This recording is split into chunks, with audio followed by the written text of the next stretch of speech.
Typiquement, le MFA, c'était obligatoire. S'il y avait des prunes pour le MFA, je peux dire qu'on peut enlever tous les radars de France. Aujourd'hui, on protège les technologies qui sont dans l'organisation, mais on n'adresse pas la vraie problématique qui est celle de l'humain. Si quelqu'un arrive en disant « mais moi j'ai un super MFA, il coûte pas cher », qu'il y a un mec en face qui va l'instancier, qui ne le comprend pas, il va se retrouver avec une mauvaise solution. Il faudra juste faire attention à ce que ces régulations elles soient bien implémentées, qu'elles ne soient pas juste réalisées pour faire de la conformité. Faire de la conformité, de la sécurité, c'est pas tout à fait la même chose. Le MFA, c'est une évidence pour nous. C'est une évidence pour nous. Ça l'est pas encore pour le commun des mortels.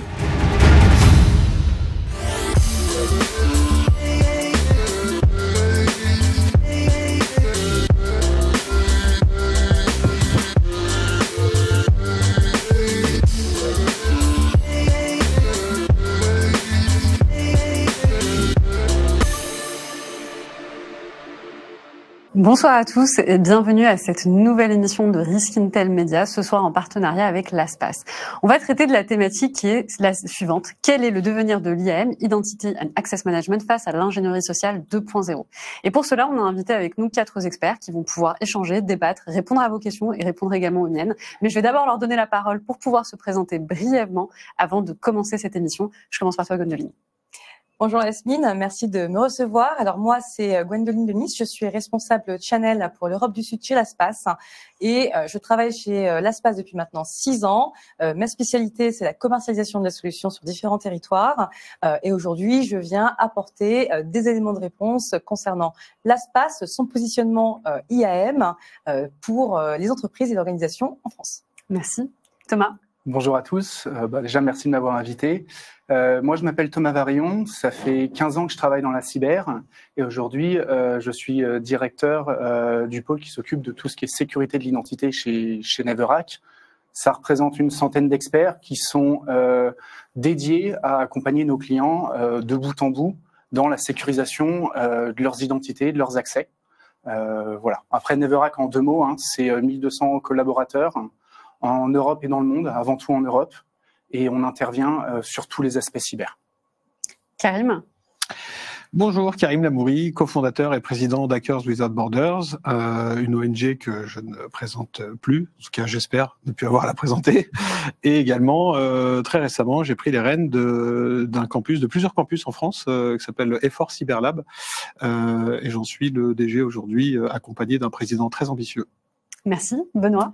Bonsoir Yasmine, bonsoir à tous. Donc, je suis Benoît Moreau, je suis directeur cyber de KNDS France, qui est un industriel de la défense, et donc avec des gros enjeux de sensibilité sur l'intégralité de notre SI. Eh bien, merci d'être avec nous ce soir. Est-ce que vous êtes content d'être là? On est très content. Ravi. Voilà, on les a payés pour dire ça. Alors, on va commencer avec un sondage qu'on a créé avec l'ASTPAS, puisqu'on s'est posé la question. Et c'est un sondage qui vous a, on va dire, vous a fait sentir des sentiments. Clairement, vous avez ressenti soit de la colère, soit de la frustration, soit du questionnement. La question, c'est celle-ci, je la partage sur l'écran. Un salarié menacé de licenciement irait-il jusqu'à voler les données sensibles de son entreprise? Et je vous laisse regarder les chiffres, puisqu'on a plus de 900 personnes qui ont voté. On est sur du 57% qui répondent oui, 19% qui répondent non et 25% qui répondent ça dépend. Alors quand vous répondez ça dépend, il faut nous donner plus d'informations. Nous, on se demande exactement qu'est-ce que ça veut dire le ça dépend. Alors moi, je me pose la question. Déjà, quand vous voyez un sondage comme celui-ci et puis surtout les chiffres qui sont à l'écran, est-ce que ça vous semble cohérent? Vous vous attendiez à ces réponses-là? Est-ce que tu as la liste des gens qui ont dit oui? Non, parce qu'il va falloir... C'est confidentiel. Non. Mais alors, cela dit, tu vois, c'est un très bon, ce que tu viens de me dire, c'est assez intéressant parce que dans les commentaires, les gens se sont effectivement un peu insurgés face au oui. En se disant, mais c'est qui ces gens qui répondent oui? Mais les gens qui répondent oui, c'est pas les gens qui vous disent je vais voler des données, c'est des gens qui pensent, qui sont plutôt convaincus que si demain une personne se fait licencier, elle a une potentialité ou une probabilité de voler les données. Donc c'est pas tant sur elle que sur les personnes. Moi, je trouve que ça montre aussi un manque de confiance finalement de ses collaborateurs, plus qu'une volonté de voler les données. Mais qu'est-ce que vous en pensez, vous, de ces chiffres? Alors moi, je les trouve un peu effrayants, ouais. Mais en même temps, c'est ce que tu dis, c'est une interprétation du manque de confiance vis-à-vis des autres, et on se met jamais soi-même en cause. Malheureusement, il y a des exemples dans toutes les boîtes où j'ai pu passer auparavant, où quand le licenciement se passe mal, les salariés qui apprécient pas, il n'y a pas toujours des actions très très propres tout le temps. Et c'est là où les process RH et les outils en amont sont très importants pour réussir à maîtriser ce moment de fracture. Pour ajouter à ça, j'ai envie de dire quelque chose. Je pense que lorsqu'un employé est menacé de licenciement, un point qui se pose, c'est finalement, est-ce que je souhaite voler des données de l'entreprise pour lui nuire, ou est-ce que je souhaite subtiliser des informations à mon avantage?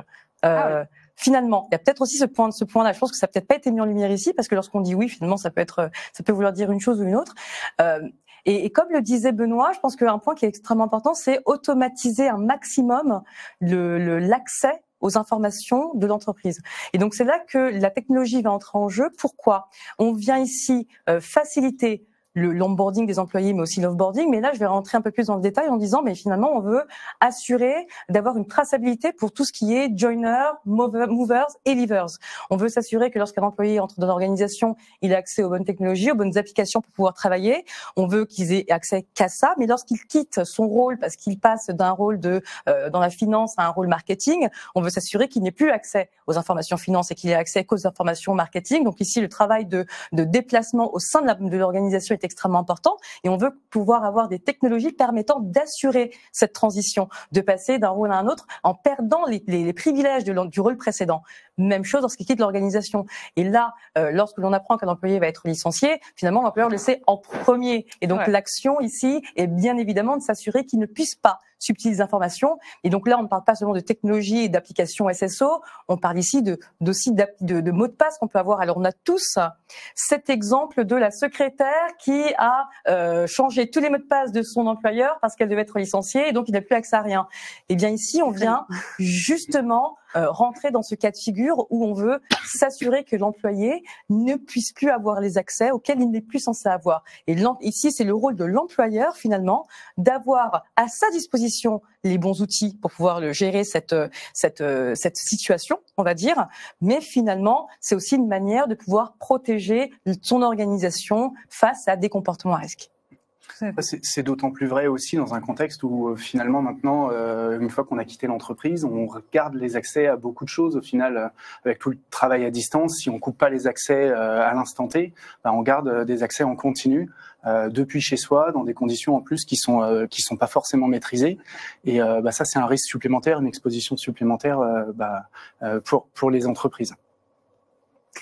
Moi, je suis d'accord avec ce que tu disais tout à l'heure, Gwendoline. Alors, c'est vrai qu'on l'a pas mis, mais j'avais discuté avec des avocats qui disaient, notamment qui travaillaient dans le droit du travail, et qui me disaient quand un employé sait qu'il va se faire licencier, parce que parfois on le sent aussi, quand un employé sait qu'il va se faire licencier et qu'il vient nous voir en nous disant voilà, j'ai envie de préparer la situation pour mon départ parce que je sens qu'on va me licencier, la première chose qu'on leur dit, c'est récupérer tout ce que vous pouvez récupérer à votre avantage pour construire votre dossier. Donc, c'est pas faux. Alors, le public a pas l'air très choqué parce que Harry qui répond, en fait, il y a 44% de menteurs. Donc, pour lui, déjà, tout le monde aurait dû répondre le oui. Il y a 44% de menteurs selon lui. Alors, quand j'ai fait ce sondage avec l'ASPAS, on avait fait quelques recherches, on était tombé sur une étude de CyberArk qui datait de 2008 et qui disait que 88% des employés, des informaticiens de l'entreprise étaient prêts à voler des données sensibles en cas de licenciement, et 71% des entreprises n'avaient pas de process formel d'offboarding. Et quand on avait vu ça, on s'était dit 2008, c'est loin quand même.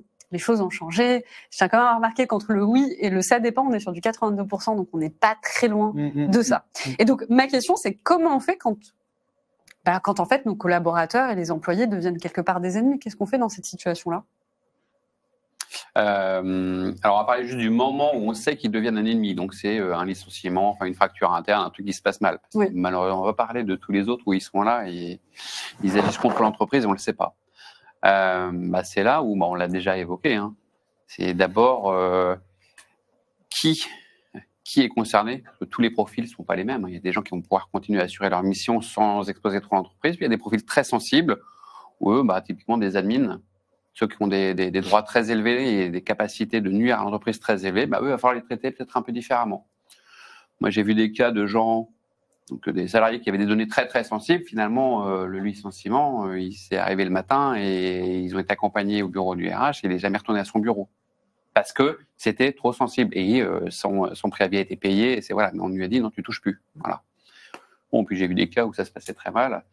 Où c'était l'admin du système, on lui dit bon voilà, tu es licencié, mais pendant 3 mois, tu continues à travailler. Puis après, il a été licencié, puis après, quelques mois après, le système ne fonctionnait plus. Voilà. Non, donc c'est vraiment lié à la personne qui est concernée par le risque. Quel impact? Parce qu'effectivement, dans les données volées, c'est ce que tu disais, Gwendoline, c'est finalement, c'est quoi les données? C'est une base de connaissances, une base client, par exemple. Donc, il n'y a pas forcément d'impact direct pour l'entreprise, c'est-à-dire que ça n'a pas cassé l'entreprise, mais il y a un enjeu concurrentiel. Il peut y avoir du savoir-faire. Mais ça fait 10 ans qu'il bosse dans une boîte à développer un produit, il se dit qu'il m'appartient un peu. J'ai beaucoup travaillé dessus. Non, tu bosses 10 ans dans une boîte, le produit, il appartient à la boîte. Tu n'as pas le droit de partir. Tu as le droit de partir avec ce que tu as dans ton cerveau, c'est déjà beaucoup. Mais tu n'as pas le droit de partir avec les plans. Voilà. Donc, c'est tout ça aussi où il faut protéger, accompagner et puis avoir l'outil, parce que c'est bien beau de dire, on a quelqu'un, il est sensible, il faut lui couper les droits. Et alors là, on dit, on ne sait pas trop faire. Comment ? On fait comment? Voilà. Prévu en amont, au final, avec des processus qui sont formalisés, établis, monitorés. C'est effectivement, il y a l'offboarding, mais nous, on appelle ça souvent le processus red button, où au final, faut que du jour au lendemain, on soit capable, ou plutôt de l'heure à l'heure suivante, qu'on soit capable de couper les accès de quelqu'un. Et ça, si on l'a pas pensé, outillé si possible avant, en fait, le jour J, on se plante, on en oublie la moitié, et on oublie les applications SaaS, et on se retrouve avec quelqu'un qui part avec beaucoup de données au final. Alors moi, je vais peut-être soulever un point ici aussi, c'est que la majorité des entreprises et beaucoup d'organisations aujourd'hui ont des outils permettant d'avoir ce red button et de couper les accès. Mais là, on va parler vraiment d'accès à des applications ou à des outils de travail qui sont contrôlés par l'organisation. Et donc là, on ne parle pas de tout ce qui n'est pas contrôlé par l'organisation, tout ce qui n'est pas visible par l'organisation. Et finalement, il y a une part de shadow IT, il y a aussi une part de mots de passe. Aujourd'hui, les mots de passe ne sont pas indissociables de l'organisation. Au contraire, ils sont bien présents, ils existent. On ne peut pas encore les supprimer. Et aujourd'hui, ils ne sont pas visibles ni contrôlés par l'organisation. Et où est-ce que ça peut créer une vulnérabilité? C'est notamment lorsque les mots de passe sont partagés. On ne sait plus avec qui ils sont partagés, on ne sait plus avec combien de personnes. Est-ce que les personnes sont toujours là? Est-ce qu'elles ne sont plus là? Est-ce qu'elles sont toujours au même poste? Est-ce qu'elles doivent toujours avoir accès à ces identifiants? Et aujourd'hui, l'entreprise n'a pas la possibilité de cliquer sur un bouton pour dire, voilà, vous n'aurez plus accès au mot de passe, vous ne pouvez plus vous connecter. Et là, le cas d'usage va encore s'étendre, parce que lorsqu'on parle de partage de mots de passe et d'identifiants, ça peut être en interne, ça peut être en externe. Et lorsqu'on parle en externe, là, on n'est plus face à un ennemi interne, on peut être finalement ici face à un nuisible externe à l'entreprise. Mais on n'en a aucun contrôle. Et pourquoi? Parce qu'on n'a aucune idée que cette menace existe. Et on parle ici de surface d'attaque qui s'étend. Eh bien, la crise des identifiants est très présente de cette manière-là. Les organisations n'ont aujourd'hui pas de visibilité sur tout ce qui est en dehors du cadre de ce qu'elles contrôlent, ce qui permet aujourd'hui de créer finalement cette vulnérabilité supplémentaire et aujourd'hui qui n'est pas forcément adressée par les entreprises. Alors, Dario, qui nous dit à distance, qui répond à ma question du ça dépend. Merci Dario, je pense que tu fais peut-être partie de ceux qui ont cliqué sur ça dépend.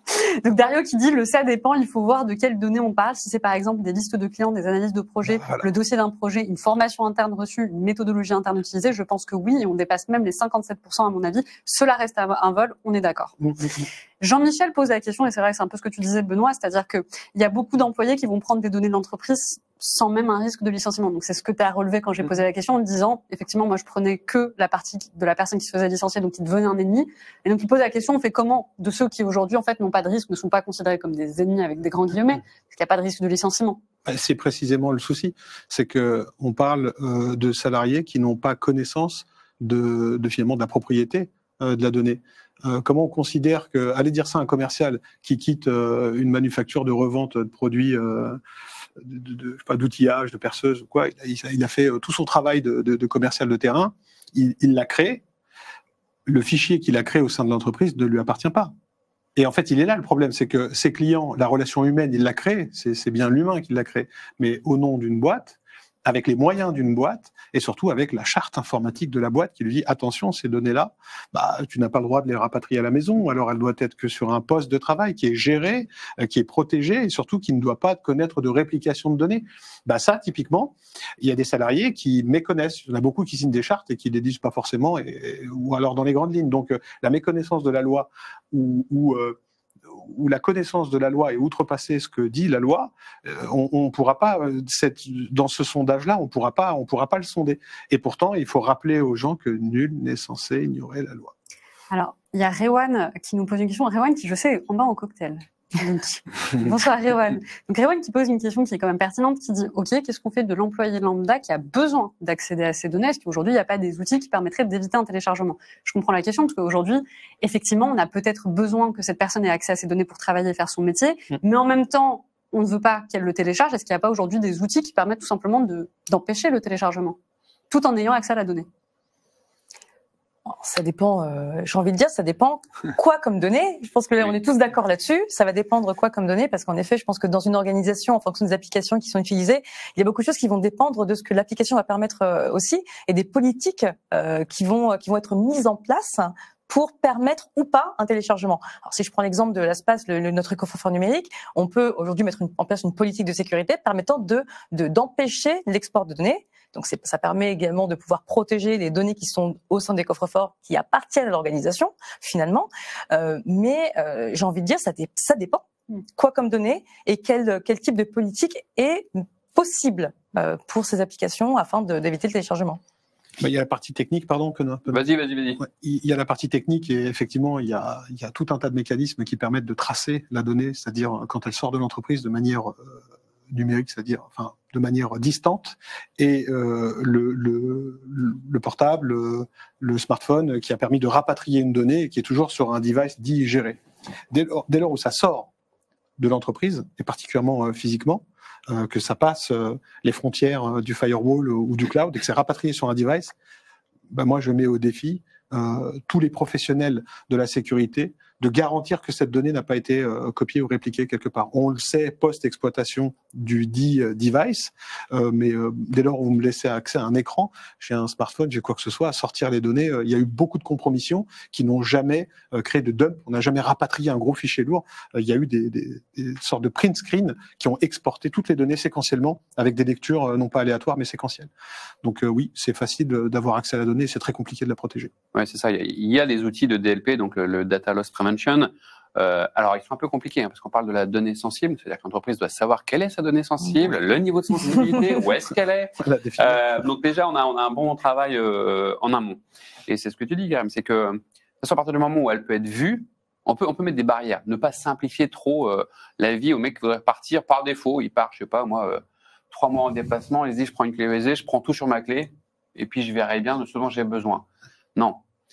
Il faut mettre des barrières, il faut limiter, et même si on limite à juste la visualisation de certaines informations, s'il veut vraiment, l'employé qui est capable de voir de la donnée, il sera capable de la prendre en photo. Sauf certains contextes extra sensibles, où pour le coup, on ne rentre pas avec des appareils connectés, on rentre pas, voilà, mais on aura toujours, s'il a une bonne mémoire, c'est mort, il part avec la connaissance. Oui. Et je vais rebondir sur ce que disait la personne en ligne, c'est aussi une des frontières qu'on met, et on l'a dit tous un peu, et qui n'est pas toujours facile, hein, ça va avec la catégorisation, savoir où est la donnée, c'est le besoin d'en connaître. Déjà, on dit à un employé qui a besoin d'accéder à la donnée sensible, on va lui donner. Mais si on pouvait lui donner que cet accès-là, et pas accès à d'autres choses, pas accès à ses anciennes données, de là où il était avant. Voilà, donc déjà maîtriser, limiter le périmètre de ce à quoi il a accès. Okay. Alors, ce que vous me dites là, le fait que, à partir du moment où on l'a vu et on a une bonne mémoire, c'est bon, quoi. C'est ce que je comprends. Ça m'a tout de suite fait penser à une série. Maintenant, je comprends un peu plus le sens de cette série. Non, mais vraiment, parce que, au final, c'est tout à fait ça. Je sais pas si vous avez déjà entendu parler de Severance.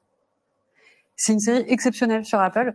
Et tout le pitch derrière, c'est un univers, donc un petit peu dystopique, dans lequel les employés d'une entreprise, dès qu'ils passent et qu'ils franchissent la porte, en fait, toute leur mémoire est wipée. Ils ne savent pas qui ils sont. Ils ne savent pas du tout qui ils sont à l'extérieur de cette entreprise-là. Ils travaillent sur leur projet. Et quand ils ressortent, c'est l'autre partie de leur cerveau qui est complètement effacée. Et ils n'ont aucune idée de ce sur quoi ils travaillent tout au long de la journée quand ils sont à l'extérieur des murs de l'entreprise. En fait, c'est ça ce qu'il faut. Ça m'arrive, c'est quand je sors de l'hôtel des impôts. D'accord.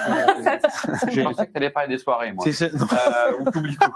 Alors, pour revenir sur le sujet, donc ce soir on parle d'IAM, mais également d'ingénierie 2.0. Donc qu'est-ce que l'ingénierie 2.0? Forcément, on va parler d'IA, de deepfake, et notamment du fait qu'aujourd'hui, les deepfakes d'IA ont surpassé les attentes en termes de réalisme et dupent plus d'une personne. Les médias n'en font pas exception. On a tous entendu parler d'histoires quand même assez incroyables. On est tous sur les réseaux sociaux, on voit ce qu'on arrive à faire avec des personnalités publiques. Ça nous fait rire, mais il y a un réel danger derrière.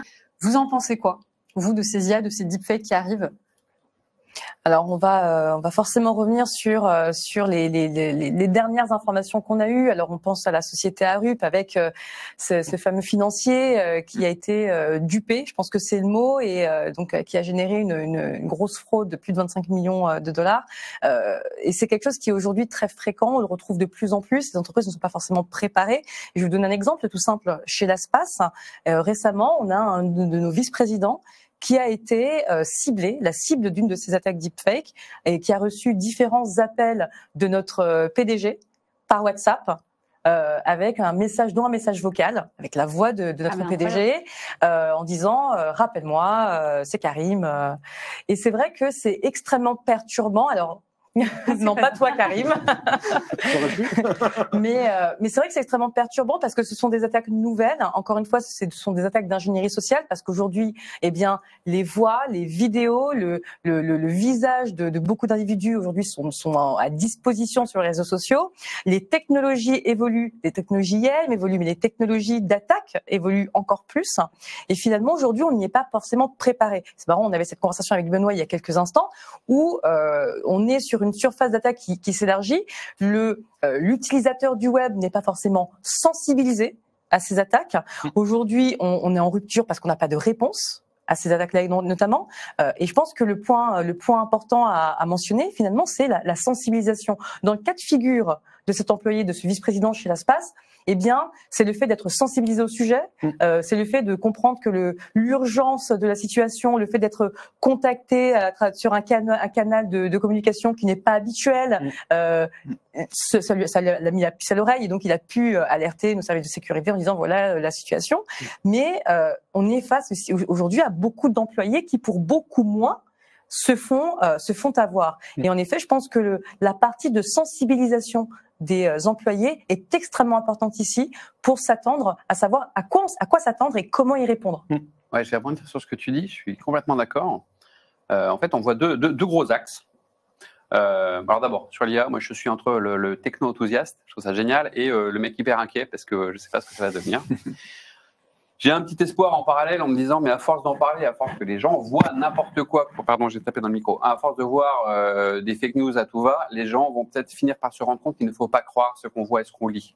Finalement, les fake infos, les retouches d'images ou les images sorties de contexte, ça fait longtemps que c'est utilisé pour manipuler. Voilà. Peut-être que les gens vont prendre conscience qu'il ne faut pas croire ce qu'on lit et ce qu'on voit. C'est mon côté un peu optimiste. Et sur notre sujet, là, sur finalement l'IAM au sens large, donc quand on parle d'un système, l'IAM, il est censé t'apporter toutes les briques qui te permettent de garantir l'identité de celui qui vient se connecter. Et donc là, ça protège contre le vol de mots de passe qu'on peut obtenir par une attaque en phishing, IA, tout ce qu'on veut. Et c'est bien une brique techno qui dit, OK, tu as du SSO, du MFA, tu arrives, donc c'est bien toi. On garantit l'identité du mec qui vient se connecter et faire l'action. Sur le volet humain, ça fait des années qu'on dit aux humains, apprenez à reconnaître le bonhomme qui est en face. Donc au début, on leur disait, est-ce que vous connaissez le numéro ? Mettez la caméra pour voir que c'est bien lui. Ça marche plus, ça. Et ça marche plus. Et donc on ne peut plus leur dire, apprenez à reconnaître la personne qui est en face. Donc c'est là où on a certainement des nouvelles fonctionnalités d'IAM qui arrivent, qui sont l'IAM et donc l'outil pour les utilisateurs. Et on ne va pas leur apprendre à reconnaître la personne qui est en face. On va leur apprendre à maîtriser le process et à utiliser l'outil qui permet de vérifier l'identité. Et en fait, quand on fait du MFA technologique, l'humain, là, il va commencer à devoir faire du contrôle d'identité technologique. Tu m'appelles, tu dis que tu es mon PDG, j'ai mon outil d'IAM qui me permet, parce qu'il y a son 06 dedans, parce qu'il y a quelque chose, de valider ton identité. Et c'est là, en fait, on sort les briques purement techno pour les rapporter aux humains, pour qu'on soit capable de faire du contrôle d'identité du mec d'en face. Exactement. J'ai même des anciens clients qui avaient intégré ce côté dans leur processus reset mot de passe. L'employé oublie son mot de passe AD, il peut pas se connecter. Il appelle le support lui répondait appelez votre manager, lui vous connaît, en final il connaît votre voix, etc. S'il vous reconnaît, c'est lui qui nous créera un ticket pour qu'on reset votre mot de passe. Et donc du coup tout ça aujourd'hui, alors on a trouvé des meilleurs moyens entre temps, mais c'est vrai que tout ça aujourd'hui, maintenant ce serait immédiatement, c'est plus possible au final. Alors, Jean-Christophe nous donne une information, et ça répond un peu à ce que tu disais. Donc, lui, il dit Deepfake Business. Donc, Eric Yuan, fondateur de Zoom, propose d'arrêter de participer aux réunions via un jumeau numérique qui vous représenterait aux réunions, encore en projet, mais c'est à l'avenir. Dario qui indique, j'ai été responsable... Non, mais c'est que tu es en vacances pendant ce talent, en fait. Ouais. Bah, on envoie notre jumeau numérique. Je suis partant, j'ai pensé. Et Dario qui indique, j'ai été responsable des projets sécurité dont l'IAM et il fallait prévoir l'ensemble des accès en 2014-2016. Je peux vous dire que nous n'avions pas pensé encore à l'ensemble de la sensibilisation de chaque donnée. Cela peut-être a sûrement changé depuis. Alors, on va passer à la prochaine question. Les systèmes IAM sont-ils pertinents face aux risques posés par le Shadow IT, par définition invisible pour les employeurs, d'autant plus qu'on a même des plugins Firefox qui sont vérolés? Alors j'ai une histoire à raconter.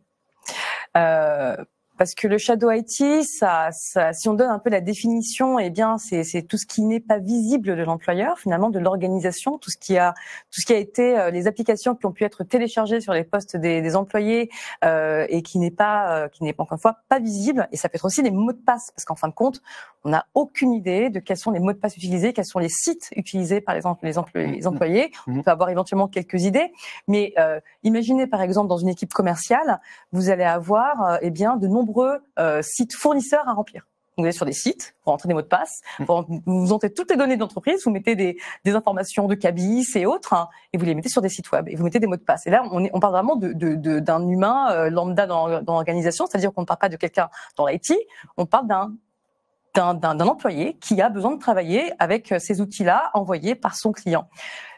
Tout cela n'est pas visible par l'organisation, n'est pas visible par son employeur, n'est même peut-être pas visible par son manager. Et donc cette partie de Shadow IT finalement, on va dire augmente les risques dans l'organisation parce que ça augmente le nombre de points d'entrée, tout simplement. Les mots de passe, on sait qu'aujourd'hui on a une perméabilité entre les sphères pro et les sphères personnelles, ce qui veut dire que les mots de passe aujourd'hui qu'on utilise à la maison, on va utiliser exactement les mêmes en entreprise. Les postes de travail qu'on utilise finalement le laptop de l'organisation, comme on peut maintenant l'emmener à la maison, bien je vais pas acheter mon propre PC, je vais utiliser celui de l'organisation pour aller sur Netflix et pour télécharger mes applications Spotify et autres.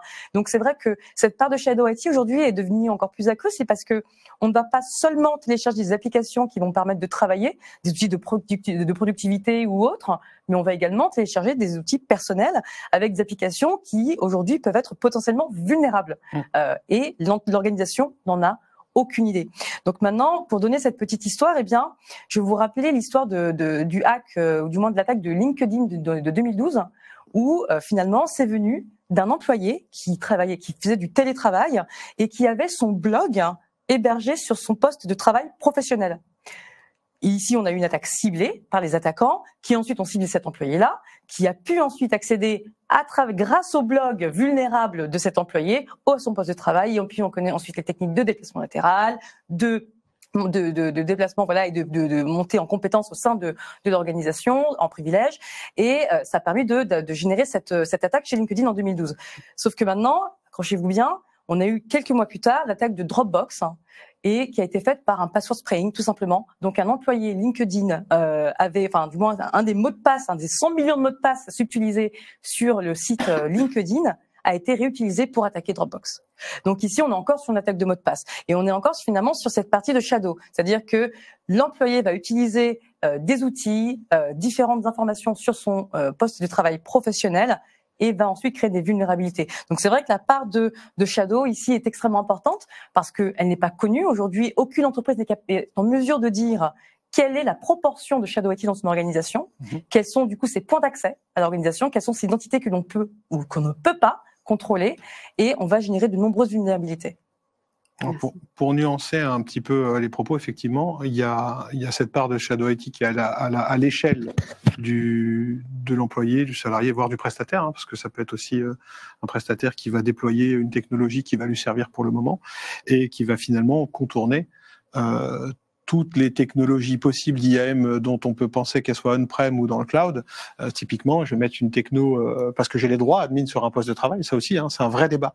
Les droits admin ou les droits additionnels donnés à certains utilisateurs qui ont besoin parce qu'ils sont partis en vacances, ils prennent leur PC, donc il faut leur mettre tel produit, ou alors il faut leur donner tel boîtier ou telle technologie que d'autres n'ont pas. Donc le moindre privilège, là pour le coup, il faudrait vraiment revenir à des stratégies beaucoup plus orienté zéro trust que privilège pour certains. Mais pour synthétiser mon propos, je dirais que si je déploie une petite techno qui me permet de sortir du réseau de l'entreprise sans passer par la gestion des identités de ma société, eh ben, j'ai beau avoir un IAM à 400K l'année, eh ben, ça servira à strictement rien. Donc, se pose la question fondamentale de la gestion de mon parc, de la gestion de mes assets. Est-ce que je connais mon parc? Est-ce que j'écoute ce qui se passe dans mon réseau? Est-ce que je vois des canaux, sécurisés ou non, passer le firewall et être autorisé, dès lors où je peux faire à peu près ce que je veux quand c'est une requête simple sur du HTTPS? Eh ben, ça, c'est des questions fondamentales, parce que IAM ou pas, vous ferez bouffer. Je vais rebondir sur ce que tu dis. Robustesse des mots de passe. En fait, finalement, les messages de sensibilisation, pendant des années, on disait ayez un petit algo pour vous trouver un bon mot de passe fort. Finalement, le nouveau message qu'on passe le plus, c'est ne le réutilisez jamais, votre mot de passe. C'est un mot de passe par usage. Parce que s'il y en a un qui fuite, vous êtes mort partout ailleurs. Oui. Et l'autre chose, c'est que finalement, on parlait des longueurs de mots de passe, de la complexité. Mais alors, ça protège de quoi? Alors, pas rentrer dans le détail, mais ça protège. Si tu as chopé le H sans celle dans une base, tu vas pouvoir le brute forcer. C'est le seul cas. Tout le reste, finalement, même s'il fait 30 caractères, genre phishing, ice dropping, c'est mort. Donc finalement, la longueur du mot de passe, la complexité, ça ne sert pas. Non, voilà, ça protège pas. Ça ne protège pas. Et donc, essayez de ne pas le réutiliser. Si vous en perdez un, il n'y en aura qu'un seul, qu'un accès. Mais globalement, le mot de passe, c'est mort. Il faut arrêter avec le mot de passe. Alors, il faut trouver autre chose. Il faut quelque chose en plus. Voilà, du MFA ou une autre solution, mais il faut arrêter avec le mot de passe. C'est beaucoup trop vulnérable. Alors justement, c'est ma prochaine question, et c'est aussi une question qui a été posée par Aziz, donc les grands esprits se rencontrent. Donc Aziz demande, pensez-vous qu'on est vraiment prêt pour supprimer les mots de passe? Et moi, je voulais justement poser la question, est-ce que réellement aujourd'hui, on peut se passer des mots de passe? Et est-ce que cela pose un problème éthique ou pas? Déjà, première question, c'est est-ce qu'on peut déjà supprimer, passer à autre chose? Alors, attention, il y a supprimer le mot de passe ou le compléter avec autre chose. Aujourd'hui, tous ceux qui ont des réseaux sociaux, des Twitter, et qui s'en servent un petit peu, alors, je ne parle même pas de tous les influenceurs, mais activez le MFA. Parce que vous allez le perdre un jour, votre compte, on va parler à votre place, on va vous casser votre business, voilà, activez. Dès qu'il existe le MFA, activez-le.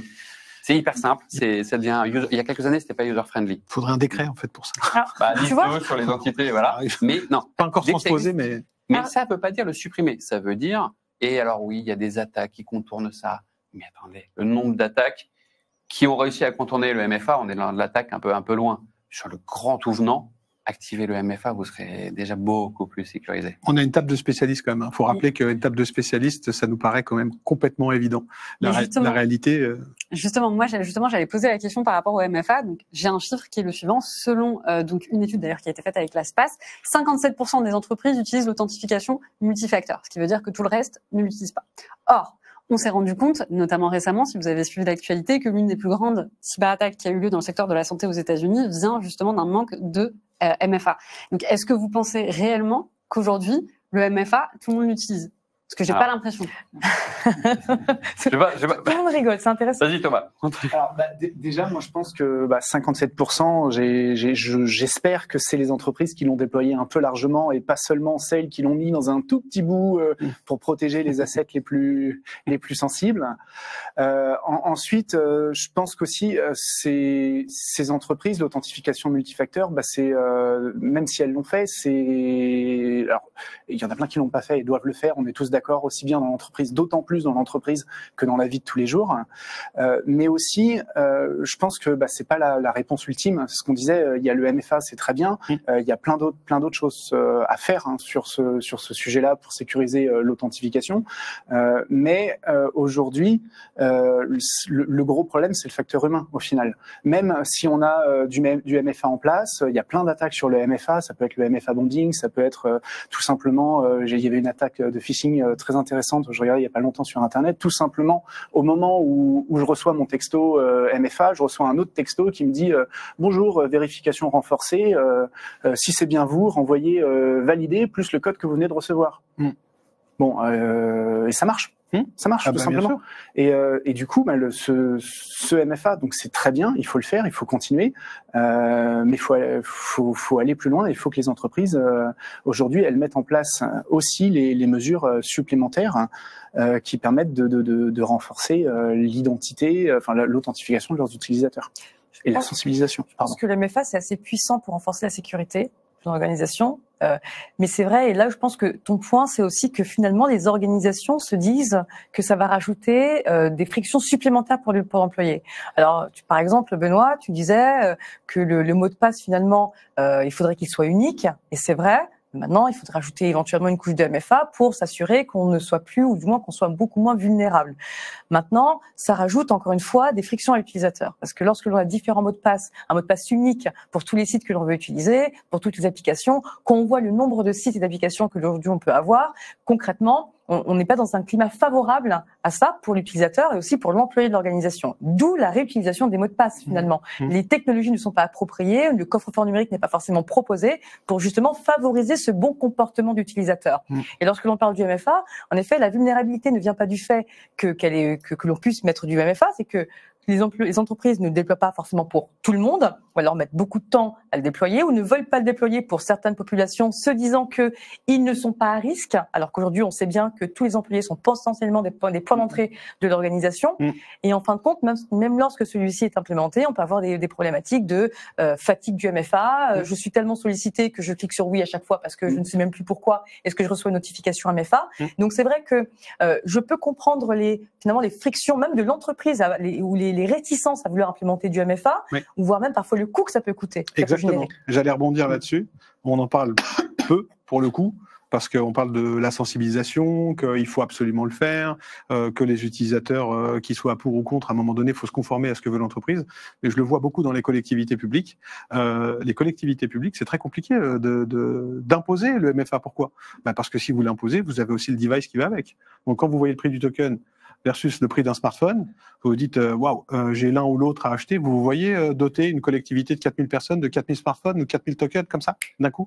Donc ça c'est très compliqué à faire passer la pilule. Et quand vous voulez le faire passer en urgence, en force, pour dire tout de suite il faut du MFA, vous avez tous un portable. Vous pouvez tous recevoir un SMS à minima, à défaut que vous ayez un petit Logicob, ça les téléphones jetables, cassables. La plupart vous diront mais je n'utiliserai jamais mon téléphone personnel pour recevoir un SMS du boulot.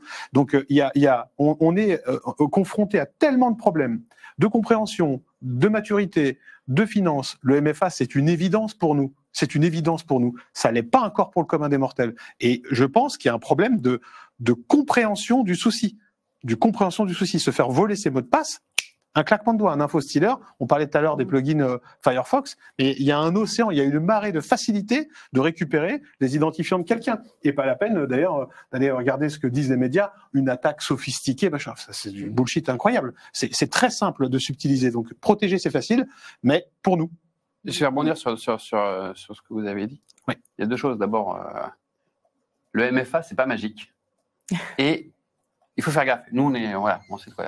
On connaît les menaces derrière, on sait les bons MFA, les mauvais MFA. On vous dit MFA entre nous, on se dit bien sûr, on parle des bons MFA. Le bon chasseur. Mais c'est ça, les bons chasseurs et les mauvais chasseurs. Non, évidemment, et c'est comme beaucoup de produits de sécurité, malheureusement. Si quelqu'un arrive en disant, mais moi j'ai un super MFA, il coûte pas cher, et que la mec en face qui va l'instancier ne le comprend pas, il va se retrouver avec une mauvaise solution. Claire. Donc le mot MFA n'est pas magique. Attention, ça pourrait être un argument de vente. Donc essayez de comprendre, demandez à des gens qui sachent. Et je parle du nombre de mots de passe, des choses comme ça qui sont un peu compliquées. On voit quand même une tendance à arriver doucement sur finalement les fournisseurs d'identité, notamment France Connect, par exemple. Tu essayes de limiter ton identité et tu prouves ton identité auprès d'un fournisseur d'identité qui, lui, te donne accès à ton service. Donc, c'est peut-être aussi un axe, c'est arrêter d'avoir une identité finalement sur chaque site. On le voit aussi beaucoup maintenant sur plein de sites, c'est autant identifiez-vous avec votre compte Google. Identifiez-vous, alors attention, parce que ça donne des droits, ça donne des choses derrière. Voilà. Mais il y a peut-être cette notion de fournisseur d'identité un peu unique. Absolument. C'est lui qui contrôle. Tu as donc finalement un MFA, une identité, et on commence à faire du SML entre les sites en disant ouais, c'est lui. Ça a le gros avantage que ça permet aussi d'avoir un point de coupure unique en cas de départ de l'employé, et de savoir à quel endroit on coupe pour s'assurer qu'il n'ait plus accès à rien, plus aucune application sensible aussi. Exactement. Tu voulais rajouter un dernier élément ? Je pense que pour ce point-là particulièrement, Benoît, c'est extrêmement, ou ce serait extrêmement pertinent, mais on revient encore au même problème, c'est-à-dire c'est l'humain, parce que maintenant tu mets une technologie pour protéger tout cela et tu as un mot de passe de 4 caractères, c'est extrêmement compliqué parce que finalement tu rends vulnérable absolument tous tes accès. Alors, voilà, mon point de vue. Tous les deux dans le même panier. Mais si on n'a qu'un seul panier, peut-être qu'on peut faire un peu plus dessus. C'est l'endroit où on peut mettre plus de politique, plus de sécurité, plus le mettre dans une boîte bien sécurisée. Si tu as 4 MFA différents, ça devient le bordel. Si tu finalement arrives à habituer l'utilisateur à le former sur un environnement, peut-être ça viendra un peu plus vite. Alors, nous arrivons à la première moitié de notre émission. Donc, pour le public qui est en train de nous suivre, on va faire un petit rétexte avant de passer à la deuxième partie. Donc, premier élément à garder en tête, il faut prévoir en amont qui a accès et à quoi et comment couper rapidement les accès. C'est trop tard au moment du licenciement. Deuxième point, le Shadow IT, application et identifiant, est une menace cachée mais bien réelle qui génère de nombreuses vulnérabilités. Et troisième point à garder en tête, le mot de passe robuste n'est plus la solution. Il faut un mot de passe par utilisation de la MFA, de la biométrie. Et avec justement ce troisième point, je vais pouvoir passer à la deuxième partie de l'émission puisque je rebondis sur la biométrie. Donc, on parlait tout à l'heure du mot de passe. Donc, on a compris, Benoît, ta position concernant le mot de passe. Il faut arrêter le mot de passe. Et donc, la question qui se pose, c'est est-ce qu'on peut utiliser la biométrie partout et est-ce que ça pose pas des problèmes éthiques ? Ça, c'est à moi qui pose la question. C'est pas sympa. C'est une très bonne question. Je suis un peu comme sur les IA, je suis à la fois un peu sceptique et optimiste sur les deux. La biométrie, c'est un avantage, c'est que c'est un bien qu'on possède et on va avoir du mal à nous l'usurper. Alors, je sais que l'empreinte, on peut, mais il faut être quand même en proximité physique, quoi. Il y a des risques éthiques sur, finalement, comment tu représentes numériquement ce qui te représente de façon biologique. Alors, de plus en plus, on arrive à s'affranchir avec une couche d'abstraction et finalement, on encode un truc qui ne te représente plus. Bon. L'autre chose derrière aussi, c'est que la biométrie, ça ne marche pas toujours tout le temps.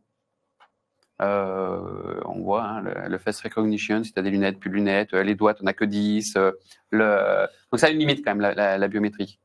Malgré tout, je pense, et c'est toujours dans les ratios risques globaux pour l'utilisateur, si on encode bien les éléments de biométrie, simplicité d'utilisation, moi je pense qu'il y a un truc à creuser.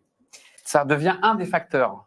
Un des facteurs, mais théoriquement pas le seul. Je pense qu'on a plein d'autres solutions qui doivent venir en complément. Que ce soit, on a aussi les passkeys dernièrement qui se développent pas mal. Il y a plein d'autres solutions qui peuvent y venir. Surtout que la biométrie, ça aussi, ça pose aussi des problèmes légaux, des problèmes d'adoption pour les utilisateurs. La collecte. Et puis la loi, c'est pas la même aussi dans tous les pays. Les entreprises qui vont vouloir faire du business worldwide, c'est pas facile à prendre en compte. Puis l'adoption, ça dépend beaucoup de l'ADN des entreprises en fait. Je pense qu'on peut rajouter à ça le fait que on parle d'avoir du mot de passe ou de ne plus avoir de mot de passe. On en parle beaucoup du passwordless maintenant, c'est un peu un sujet. Beaucoup d'entreprises nous approchent en nous demandant, voilà, nous on veut aller vers une démarche passwordless. Mais le passwordless, finalement, qu'est-ce que ça veut dire en fin de compte ? Là, on parle de biométrie parce que ça pourrait être une méthode d'authentification de l'utilisateur. Mais finalement, pourquoi est-ce que l'on souhaite changer la méthode d'authentification ? C'est parce on sait qu'on a des vulnérabilités liées au mot de passe, mais on veut aussi réduire les frictions liées au mot de passe pour l'utilisateur final. Finalement, on veut améliorer la productivité, on veut qu'il puisse se connecter de manière plus facile à ces différents outils de travail, et on veut limiter tous les risques autour. Maintenant, en effet, la biométrie, comme l'a dit Benoît, on n'est pas forcément équipé aujourd'hui, elle n'est pas forcément très fiable, mais pensons aussi à quelque chose. Aujourd'hui, si on a une base de données de mot de passe qui est compromise, on peut changer un mot de passe. Maintenant, si demain on devait avoir des bases de données biométriques, eh bien, elles ne sont pas réinitialisables. Parce que les données biométriques, elles sont, voilà. On peut pas resetter sa face. Hein. Non, mais par contre, ni son doigt. Si tu stockes du hash, voilà, du hash de biométrie avec du sel dedans, finalement, est-ce qu'il est réutilisable ? Est-ce qu'il y a des choses comme ça ? Je sais même pas si c'est la target en fait qui va être, l'endroit, le repository qui va être hacké. Mais je pars du postulat très simple de base où les pirates ont toujours une longueur d'avance, voire deux.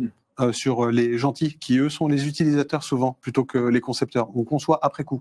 C'est de la post-intelligence. Ce qui me fait flipper, c'est que doigt, œil. Je vais reprendre des exemples à la con, mais je vais parler un peu technique. Enfin, même pas technique. Je vais parler exemple ou POC, Proof of Concept. L'iPhone 5, c'était le Chaos Computer Club en 2013. le Chaos Computer Club, qui avait pris la photo d'une empreinte digitale sur un verre. Tu te rappelles le truc? Il l'avait imprimé. Et puis, cire, colle, gélatine, n'importe quel truc qui permet. Et l'iPhone 5S. Du silicone, ça passe. Ouais. On peut copier. Pareil. Tu l'as vu maintenant avec les photos haute résolution. On l'a vu, on était plus en photo, c'est mort. Nous, elles sont parties. Et là, nos doigts, tout le monde les a vus, les empreintes, elles sont parties. Benoît, dans le livre, la rétine, tu vois, j'allais reciter, pour le coup, je vais reciter le Chaos Computer Club, 2020, ou peut-être un peu avant, 2019. Le Samsung, c'était le S8. Alors, je suis désolé. Apple et Samsung, Yasmine, désolé s'il y a un procès, pour le coup, c'est pas, je reprends juste, c'est bien, c'est deux gros concurrents. On va citer Huawei aussi. Mais l'Iris, c'est les mecs qui ont réussi à prendre une photo très bonne de l'iris. Ils ont utilisé une lentille de contact, donc ils l'ont imprimé sur un papier transparent. Ils l'ont foutu pour imiter la courbure. Et ça passait sur l'iPhone, comme ça, sur un bout de pouce, ça passait sur l'iPhone, sur le Samsung S8. Donc, t'en as plein. T'as plein de moyens de contourner. La complexité, l'investissement que ça nécessite à l'attaquant pour mener l'attaque. S'il est capable d'en faire un toutes les demi-heures, et que ça lui coûte un peu, c'est pas pareil que s'il est capable de lancer une. Voilà. Ça dépend de la target. Si je veux attaquer Benoît Moreau, parce que je sais qu'il a des accès absolument incroyables dans son entreprise, je vais me focaliser sur. Après, aux int, faut pas je récupère les. On part encore du principe que l'attaquant est feignant. Il va au plus facile, à moins, encore une fois, qu'on soit sur une target très précise. Il y a une palette, très large. Mais, et c'est vrai que, encore une fois, la majorité des vulnérabilités viennent de l'humain, viennent du mot de passe, viennent de l'utilisateur final. On revient toujours à la même problématique. Aujourd'hui, on est en train de parler de solutions possibles, utopiques presque, qui pourraient être mises en place pour protéger l'utilisateur final. Mais est-ce qu'on ne veut pas revenir à qu'est-ce qu'il est possible de faire aujourd'hui concrètement? Eh bien, c'est sensibiliser. Encore une fois, on revient à l'utilisateur. On n'a pas ces technologies dont on est en train de parler, qui pourraient potentiellement nous sauver. J'irai plus loin. N'existe pas. J'irai plus loin encore. Mais avec des bonnes clés, des bons certificats, une bonne stratégie. Je cite pas de marque encore une fois, mais il y a énormément de solutions là-dessus et des repositories, possiblement en ligne, qui puissent récupérer une partie de cette identité avec chiffrement asymétrique, ou j'ai mon device physique qui me permet de passer partout sans mot de passe. Donc je suis copain avec Benoît et je suis copain avec les gestionnaires d'identité d'IAM, sans les citer, qui sont capables de me dire si tu as un device virtuel, utilise-le donc via ta machine, et là tu vas l'émuler. Et si tu as le device physique, tu peux le faire. Et là on est dans la totale. Le certificat, la clé, le MFA, le SMS, on a plein de trucs sans donner. Et je reviens sur les propos de Thomas, sans donner je ne veux pas que, typiquement j'en fais partie, je ne veux pas que mon corps humain serve d'identifiant. J'ai pas envie. Même si je suis très beau gosse et je mais voilà, je préfère que ce soit du matériel, quelque chose qui soit hors. Je ne veux pas qu'on collecte des données biométriques, par exemple la reconnaissance faciale, j'en veux pas. Si je vais en Chine, j'ai pas le choix. Mais en tout cas, on parle d'ici de la France, on parle aussi de l'Europe, du RGPD. On est très réticent à laisser nos empreintes ou à laisser notre salive, notre iris. Sauf que le token, je peux le prêter aux copains. Bingo, effectivement. Effectivement, mais couplé à d'autres choses, le copain, il n'a pas le token et le téléphone avec le SMS ou potentiellement une passphrase à coupler, le code PIN. Il faut encore que ce soit compatible avec toutes les applications et tous les sites que tu consultes. On est encore sur la même problématique. On a des standards qui commencent à se mettre en place, des FIDO, etc. Qui commencent sens qu'on est parti sur un sujet où là, celui-là, il est... Ça serait un autre, celui-là. Je vais juste ajouter un truc, finalement, là, on parle beaucoup l'utilisateur, le endpoint là où on va se connecter. Et finalement, il y avait des solutions, il y en a encore, entre les deux sur le comportemental. Quand tu vois le mec qui se connecte en France et puis 30 secondes après en Afrique, tu dis il y a eu un truc. Donc il y a aussi des choses, à mon avis, où on peut consolider, et c'est là où on a des sujets sur le comportement, commencer à voir que voilà. Là, on est dans les mécanismes Zero Trust qui étudient effectivement ta localisation, ta fréquence de connexion. Zero Trust, il y a quelques années, RSL appelait Adaptative Authentication. C'est-à-dire, tout le monde le fait un peu.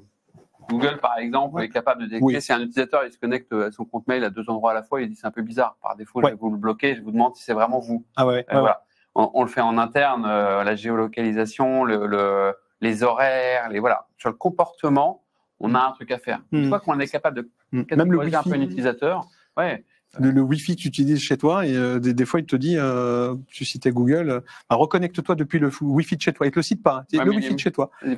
Et si tu t'y connectes, il dit effectivement, ce SSID, etc. C'est bien foutu. Alors forcément, la réglementation, c'est aussi un sujet d'actualité. puisque ça approche très rapidement. Voici le calendrier prévisionnel de tout ce qui va se passer entre 2024 et 2025. Donc, on a le CRA, Nice 2, le DORA. Et donc, ma question, c'est de savoir, est-ce qu'aujourd'hui, typiquement, ça va avoir un impact sur les systèmes IAM, ces nouvelles réglementations? Alors, moi, il me semble que oui, absolument. Les deux réglementations, que ce soit d'ailleurs DORA ou NIS 2, elles prévoient des mesures pour renforcer l'authentification ou le suivi du cycle de vie des identités et des accès. Ouais. NIS 2, en plus, il faut partir du principe qu'il va s'appliquer à beaucoup plus d'entreprises qu'avant. Maintenant, c'est plus que les OIV, ça va être l'agroalimentaire, la recherche, etc. Du coup, aujourd'hui, on va avoir beaucoup plus d'entreprises qui vont devoir se mettre à renforcer un peu l'authentique, le cycle de vie. Ça, c'est plutôt une bonne chose.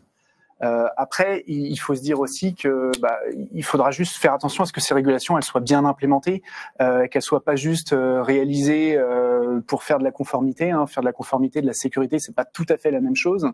Et ce qu'on veut au bout, c'est qu'elles soient mises de bonne foi, qu'on arrive à faire comprendre à ces entreprises l'urgence de les mettre en place, et que au final, à la fin, on ait des mesures qui soient bien implémentées et non pas seulement une coche sur une case qui sera finalement pas très efficace, quoi. Ah, t'es pas convaincu. Karim, t'es pas convaincu. Je suis plutôt convaincu par le discours parce que je pense pareil. Je suis pas convaincu par rapport aux dates que je vois. Je suis pas convaincu par rapport au fait que les boîtes qui ont l'habitude d'être mauvaises, c'est pas méchant et je cible personne, mais t'as quand même des spécialistes d'être mauvais. On n'a pas attendu en fait NIS 2 pour se conformer, pour savoir que la menace est partout et qu'il faut protéger nos assets. Donc ça c'est bien parce que la loi, le bras en titane qui tombe sur les têtes pas très professionnelles. Pour le coup, je pense que c'est une bonne chose. Et particulièrement nous en France, on a un peuple du bâton. On a besoin de se manger des coups de bâton des fois pour marcher un peu plus droit. Et malheureusement, on le voit. Quand il n'y a pas d'amende, typiquement le MFA, c'était obligatoire. S'il y avait des prunes pour le MFA, je peux dire qu'on peut enlever tous les radars de France. On va gagner tellement d'argent avec la mise en conformité du MFA. Il faudrait un décret pour ça. Non, moi je peste sur octobre 2024 pour NIS 2. Comment dire, je n'y crois pas. Je n'y crois pas parce que pour faire une transposition, il faut quand même des gens qui soient bien câblés pour lire, comprendre. Bon, on n'a pas beaucoup de parlementaires qui soient vraiment très bien câblés pour ça. Je pense à 2-3 noms et je les citerai pas, même si vous voulez que je lâche un nom, je le ferai pas. mais on a des gens qui poussent très fort et qui relancent le gouvernement là-dessus. Il y a des questions qui sont quand même assez insistantes. C'est trop important pour passer à la trappe. La réponse des autorités, c'est que on va laisser passer les JO et puis on s'occupera de ça à la rentrée. De toute façon, je pense que tout s'arrête là avec les JO. Tout le monde est très concentré. Le monde doit s'arrêter et puis le monde doit regarder la télé. Ça va être compliqué, on n'a pas de télé, mais j'ai un smartphone assez large. Et il y a en télétravail, oui, effectivement. Et lâcher son logement, je ne sais pas si c'est toujours d'actualité. Chez les étudiants. Oui. Ouais. Donc éviter de respirer, de prendre des transports, de sauter dans la Seine. Non, ça c'est recommandé, pardon. Donc au final, franchement, mois d'octobre, être prêt pour Nice 2, je sais que c'est une date, c'est comme beaucoup de projets, des fois ça slide, mais je trouve ça, très honnêtement, je peste souvent sur ce sujet et on travaille beaucoup avec des gens très sérieux, pour le coup, pour les citer.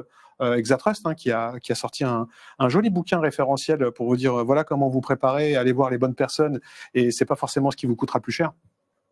Mais ça m'énerve qu'on ait des sujets aussi critiques et qu'on les relègue autant. C'est ça, Nice 2 pour une fois, qui a un truc qui nous interpelle tous. Les techos, les non-techos, c'est mettez-vous en conformité avec la protection de vos assets, de vos entreprises, des données personnelles, parce que tout y passe dans Nice 2. Il y a juste sur le Nice 2, dans les mesures, dans la proposition d'implémentation des mesures que j'ai vues, le MFA était que pour le niveau le plus élevé, donc les entités essentielles. Et il avait supprimé des entités importantes. Et je trouve que c'est une bêtise. Alors, c'est pas forcément du MFA qualifié, hyper compliqué, hyper cher, mais je pense que si on devait pousser une mesure, ça serait celle-là. Alors, pour la prochaine question, 81% des violations de données seraient dues à une problématique de mot de passe dans une étude de Verizon en 2021. Et donc, ma prochaine question est de savoir, est-ce que les end-users comprennent ce que c'est quand on leur dit que leurs identifiants ont été compromis? Est-ce qu'ils arrivent déjà, à comprendre ce que ça relève en termes d'implication? Et puis, est-ce que finalement, ils prennent les mesures nécessaires à la suite, et notamment le changement de mot de passe? Alors, si on regarde, on a une étude de l'ASPAS qui nous donne une information que près de 60% des utilisateurs du web, même après avoir eu connaissance d'une attaque, ne changeraient pas leur mot de passe. Je pense qu'il y a ici une vraie désensibilisation face aux attaques. Mais peut-être revenons un peu sur un point assez important. Et finalement, c'est pourquoi est-ce qu'on a adopté ces mauvaises habitudes en matière de mot de passe. Le comportement du mot de passe, c'est eh bien, j'ai ma zone de confort, j'ai mon mot de passe que j'ai déterminé quand j'avais 14 ans en cours de technologie, et je vais maintenant l'utiliser jusqu'à ce qu'il ne soit plus utilisable finalement. Ensuite, on va avoir le mot de passe finalement qui est tout simplement, l'utilisateur qui va se dire simplement je ne suis pas une cible. C'est pas pourquoi est-ce que moi on m'attaquerait, donc mon mot de passe n'a pas de grande valeur, donc sans mesurer finalement le risque que ça peut porter pour lui ou pour l'organisation. Alors on rappelle quand même que le risque pour l'utilisateur final, eh bien ça peut être à titre personnel, ça va être finalement les risques de fraude, les risques de vol d'identité. C'est de plus en plus fréquent, on en entend encore de plus en plus parler. Mais tant que ça ne m'est pas arrivé, eh bien, je ne mesure pas encore le risque que ça peut causer. Et pour l'organisation, eh bien, finalement, c'est de mesurer l'impact que l'utilisateur qui va réutiliser ses mots de passe peut avoir comme conséquence sur l'organisation. Parce que c'est vrai, on en parlait, la perméabilité entre les sphères pro et les sphères perso, l'utilisateur qui réutilise les mots de passe un peu sur toutes les plateformes, eh bien, quand on sait qu'aujourd'hui, on a la possibilité d'entrer à travers le poste de la secrétaire et ensuite de pouvoir arriver à l'administrateur, éventuellement, surtout si c'est une attaque ciblée, eh bien, on se rend compte que l'utilisateur, lui, n'est pas sensibilisé à cette information. Alors oui, pourquoi est-ce que 80% des données sont liées au mot de passe ? J'ai envie de dire que c'est tout simplement parce que aujourd'hui on protège les technologies qui sont dans l'organisation, mais on n'adresse pas la vraie problématique qui est celle de l'humain finalement, parce qu'on le dit très souvent, on entend beaucoup, la problématique ici est entre la chaise et le clavier, et c'est toujours l'utilisateur final, c'est toujours son manque de sensibilisation, le manque d'information aussi finalement, le manque de pédagogie qui aurait pu être apporté, que ce soit par l'organisation, mais que ce soit également par les médias en général, et je pense que c'est aussi ce qu'on vient apporter comme information aujourd'hui. Après, pour le coup, là, je me demande si pour le coup, une partie de la réponse, ce serait pas un peu de technique, parce qu'au final, moi, je pense que l'humain, il est flemmard de base. Même si on lui dit fais un nouveau mot de passe à chaque fois, complexité, etc., il va pas le faire. Et c'est là où je trouve qu'il y a des outils, en effet, comme les gestionnaires de mots de passe, comme LastPass, où si on lui dit à l'humain, tu crées ton compte, tu fais générer le mot de passe, ça se remplit tout seul, ça se stocke. La fois d'après, quand je voudrais me connecter, le mot de passe, il se remplit tout seul, etc. Au final, si on arrive à faire en sorte que l'humain il continue à utiliser son mot de passe, mais au final, pour lui, c'est d'autant plus simple d'avoir un mot de passe complexe. Oui. Là, on a une chance, finalement, de renforcer un peu les choses. Complètement. Et c'est le plus gros souci. Excuse-moi. Non. C'est le plus gros souci qu'on a aujourd'hui, c'est de rendre ça. Je vais pas prendre les gens pour des lapins de 3 semaines non plus, mais faut rendre ça ludique, quoi. C'est l'utilisateur, on est tout le temps en train de lui taper dessus. Franchement, il trouve ça chiant du matin au soir. Il vient pour faire son boulot, l'utilisateur. C'est pas un informaticien, en tout cas pas dans les boîtes de tech. Le gars, il est là le nana, elle est là pour bosser. Et puis on lui dit mais attention, hein. Il faut que tu saches que la complexité de ton mot de passe, c'est machin. Et puis en plus, on a le protocole de l'ANSSI qui fait un travail remarquable là-dessus, qui explique que il faut changer ses mots de passe tous les X temps. Donc là, on est sur 3 mois, on est gentil, on va aller sur 6 mois. Et puis sur 6 mois, on dit bon, mais moi tous les 6 mois, il faut que je me rappelle et puis machin. Il y a des gens que ça emmerde terriblement, je pense. Donc ça, il faut qu'on s'en rappelle et qu'on se mette à la place de la majorité des gens qui sont eux les utilisateurs du système et que nous nous remettions aussi un petit peu en question pour dire oui, on a le gros challenge de sécuriser, mais finalement, comment on accompagne les gens ?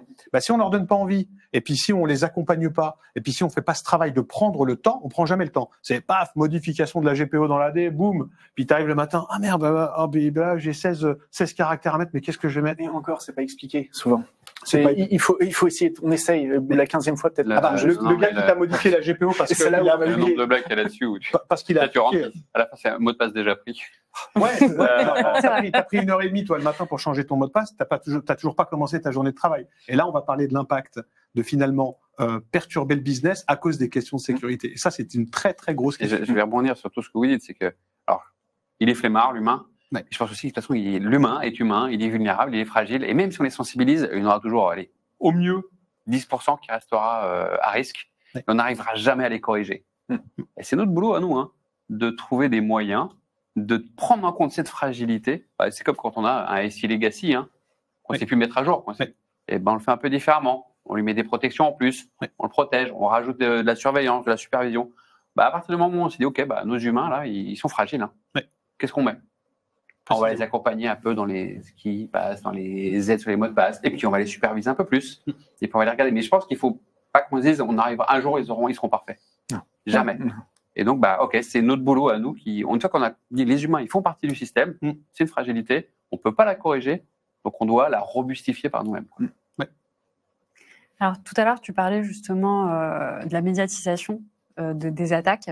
Est-ce qu'aujourd'hui, quelque part, les utilisateurs ne sont pas désensibilisés? C'est-à-dire qu'on entend tellement tous les jours, alors cette nouvelle attaque, ces nouveaux données qui ont été exfiltrées, ces mots de passe qui ont été retrouvés. Est-ce qu'au bout d'un moment, finalement, les utilisateurs disent juste une nouvelle attaque? Et forcément, peut-être que c'est là où le choix d'aller tout de suite changer son mot de passe dans ce genre, quand on a ce type d'incident, n'est pas automatique. Je pense que le point assez important ici, c'est finalement, à part la désensibilisation, c'est que parce que nous sommes sensibilisés autour de cette table, on prend en compte les conséquences possibles et surtout on fait des additions. Alors je me dis j'ai France Travail, plus Amélie, plus j'ai des réseaux sociaux, plus donc potentiellement si je compte en plus les brèches passées chez Facebook et autres, potentiellement je suis vulnérable. Donc qu'est-ce que je devrais faire aujourd'hui? C'est que je devrais m'assurer d'avoir un mot de passe unique pour tous mes accès. Peut-être pourquoi pas avoir un coffre-fort numérique qui me donne en plus mes vulnérabilités sur mes mots de passe, qui m'alerte également qui fait un monitoring du dark web pour me dire quand mes identifiants sont disponibles sur le dark web. Non, l'utilisateur final, lui, se dit juste « Ah mince, dis donc, il y a eu une attaque chez France Travail ».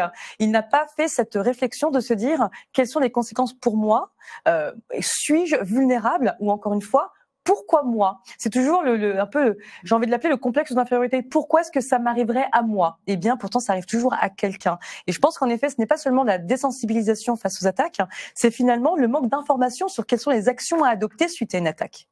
Finalement, lorsque l'on parle on a parlé récemment, ça fait grand bruit de France Travail. Est-ce que un des messages qu'on a entendu après, c'est allez vite changer vos mots de passe? Non. On a donné toute l'information, on a donné des informations sur l'attaque, on a donné des informations sur la compromission, mais finalement la recommandation n'a pas été partagée. Non, on est beaucoup trop occupé à taper sur la tête des gens que finalement leur proposer des solutions. Et je vais en profiter. C'est excellent, Gwendoline, ce que tu dis, parce que moi j'en profite pour rappeler le travail des gendarmes. Qui font un travail de terrain franchement incroyable. Nous, on les soutient depuis toujours, et particulièrement avec le travail de l'ONG sur le terrain, mais le travail aussi de l'État, cybermalveillance.gouv.fr. Enfin, je veux dire, le boulot qu'ils font, personne le fait. Pas même l'ANSSI, parce que l'ANSSI, c'est quand même un certain level. Quand vous mangez des pavés comme ça, vous n'êtes pas du tout technophile. Bon, ils font leur travail, hein, c'est l'agence nationale, donc elle parle à toute la France, et ce sont des spécialistes de chacune des antennes qui doivent récupérer ces documents et implémenter. Alors, je ne sais pas si ça se dit encore, parce que c'est un anglicisme ou quoi, mais on fera un procès plus tard. Au Québec, j'aurais pris un procès. mais typiquement, il y a quand même des gens dans ce pays qui font un travail incroyable, des ressources qui sont facilement trouvables. On en a cité deux. C'est très facile d'aller vers l'information, mais oui, je lance encore une perche aux médias pour qu'ils fassent ce travail de sensibilisation, de rappel, parce qu'aujourd'hui, il faut le rappeler, on a beaucoup plus tendance à faire peur aux gens, plutôt qu'à leur dire ça va aller, il y a moyen de s'en sortir avec des choses très simples et pas forcément payantes. Donc là-dessus, faisons ce travail aussi, nous, de sensibilisation, de rappel, en disant allez chercher des outils. Il y a plein d'outils sur la place, il y a beaucoup d'éditeurs, il y a des versions gratos, il y a des versions payantes, mais généralement, avec la version gratos, on peut déjà bien s'en sortir et assez facilement. Ce sera toujours mieux que le simple mot de passe, tout simplement. Ouais. Et tu dis sensibiliser, finalement, ça relance ce que tu dis, c'est que sensibiliser, c'est pas dire NPE s'est fait pirater. Sensibiliser, c'est expliquer aux gens en contextualisant et en personnalisant dans leur univers ce que ça veut dire. L'humain, il est humain, il bosse beaucoup à l'émotion. Pour les sensibiliser sur la cyber, il faut toucher l'émotion. Les aspects un peu techniques, ça marchera jamais. On va dire que c'est de l'arnaque, mais à l'envers. On joue sur l'émotion pour avoir le bon comportement. Ça se fait comme les pubs pour la sécurité routière. Là. Benoît, il est très bon avec ça. Très bon. Moi, je vais prendre des notes. Très imagé. On se voit.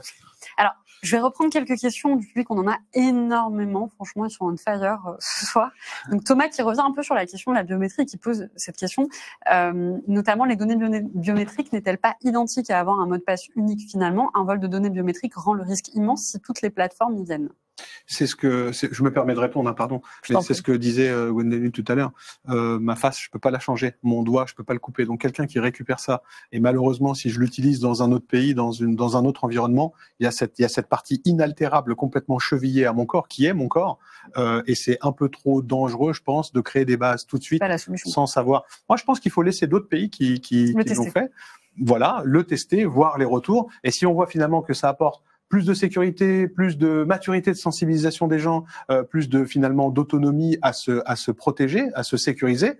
Bah oui, il faudra à un moment donné, il faudra arrêter de pointer du doigt tous les pays qui l'ont fait en disant honte, scandale à la liberté individuelle fondamentale, protéger sa donnée biométrique personnelle et dire bah finalement c'est pas si grave que ça, et si on se met tous d'accord et on vote des lois et que les gens le veulent dans leur pays, il faudra peut-être qu'on évolue là-dedans. C'est pas mon propos, là je suis en mode Netflix, je vois dans le futur quand ça pourrait se passer. Mais je pense qu'il y a des sujets technologiques derrière où avant on voyait effectivement l'empreinte et le visage et c'était ça qui était sauvegardé. Ouais. Il y a plein de couches maintenant entre les deux et il y a peut-être des modèles où tu désanonymises, enfin tu anonymises le visage, tu signes finalement le H,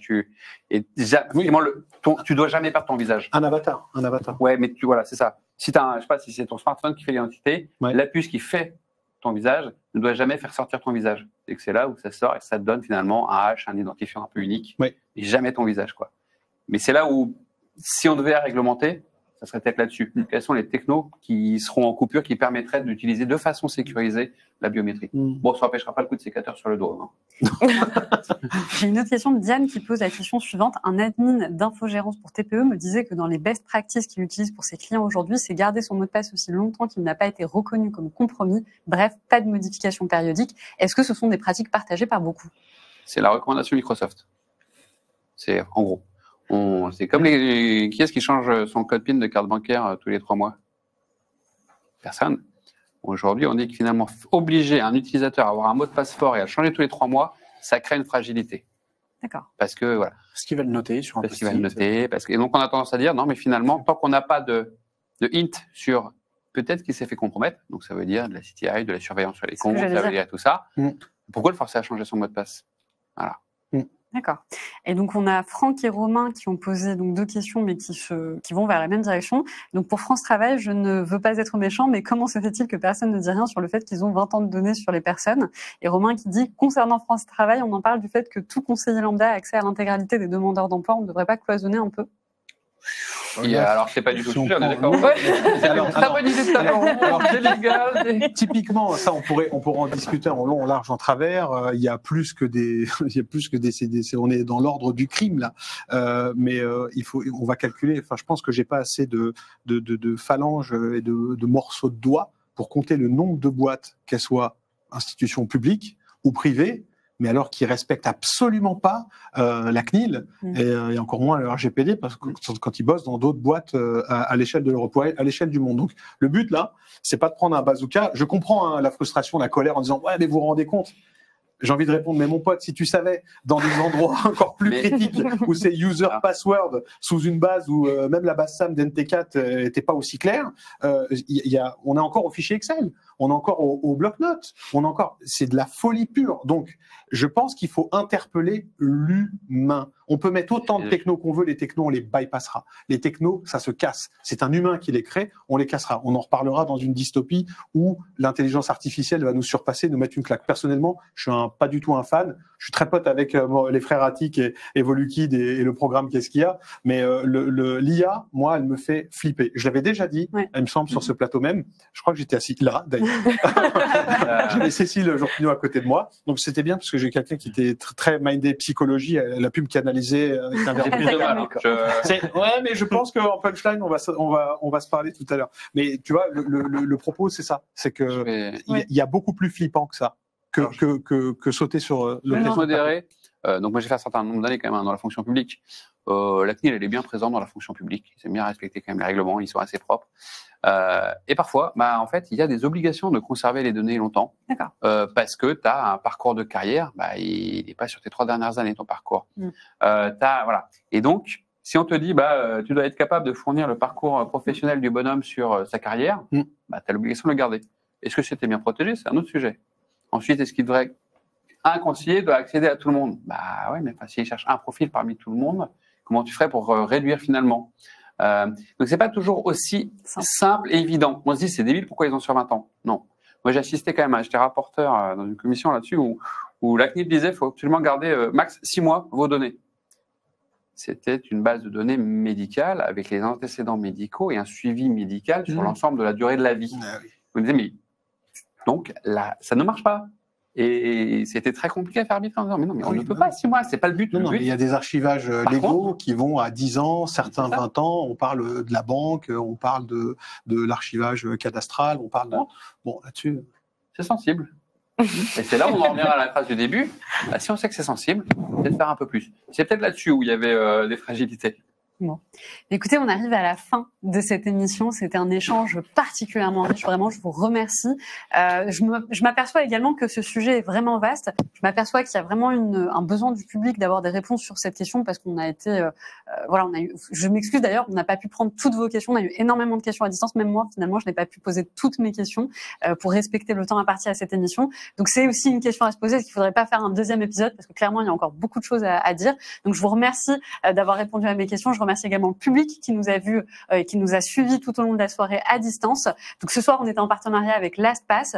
Encore merci pour votre présence et je vous dis à la semaine prochaine pour notre nouvelle émission sur la Red Team. Bonne soirée et merci à tous. Merci. Merci Yasmine. Super.